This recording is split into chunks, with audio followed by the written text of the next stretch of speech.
خدا سے جب بھی دعا مانگو تو مقدر مانگو، عقل نہیں، کیونکہ میں نے بہت سے عقل والوں کو مقدر والوں کے در پر دیکھا ہے۔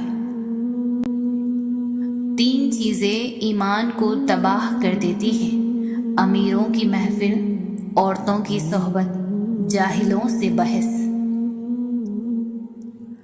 3 طریقوں سے پریشانیاں خوشی میں بدل جاتی ہیں۔ خاموش رہنا، خاموش رہنے سے پریشانی کم ہو جاتی ہے۔ صبر کرنا، صبر کرنے سے ختم ہو جاتی ہے، اور شکر کرنے سے خوشی میں بدل جاتی ہے۔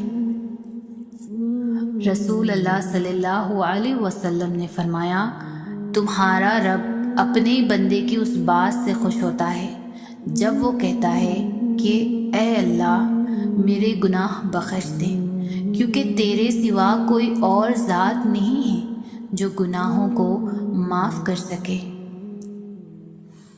جو دعا قبولیت میں وقت لیتی ہے، پھر وہ قبول ہو جانے پر وقت ہی بدل دیتی ہے۔ آج اگر زندگی مشکل ہے تو کل کی آسانی کا وعدہ بھی اللہ نے کیا ہے۔ اللہ سے مانگو، خوب مانگو، اللہ تمہیں امید سے بڑھ کر دے گا۔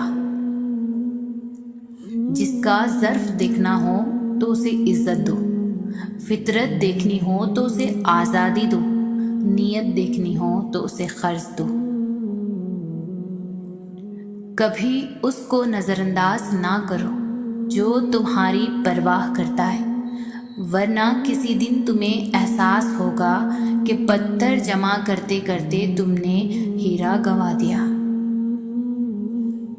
دنیا کی دولت اللہ انہیں بھی دیتا ہے جنہیں وہ پسند نہیں کرتا، جبکہ دین کی دولت اللہ صرف انہیں دیتا ہے جنہیں وہ محبوب رکھتا ہے۔ اپنے رب کو یہ نہ بتاؤ کہ تمہاری مشکل کتنی بڑی ہے، بلکہ اپنی مشکل کو یہ بتاؤ کہ تمہارا اللہ کتنا بڑا ہے۔